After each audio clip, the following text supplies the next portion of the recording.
Everybody, welcome back to TechTube. I hope you all are doing great. So I am back with another tutorial video of how you can stop Spotify playing suggested songs. So to get started, go ahead and tap on a Spotify application. Now you will be directed to the home page of Spotify. Now here you can select any song of your choice. For instance, I have selected this. Now you can see the option like plus, arrow sign and 3 dots. Go ahead and tap on that 3 dots.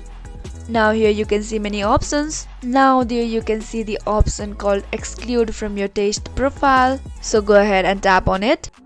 Now it is shown that listening to this playlist will have less impact on your taste profile and recommendations. That means it will stop recommending you the automatic songs. So this is how easily you can stop Spotify playing suggested songs. So I hope you found the video to be helpful and informative.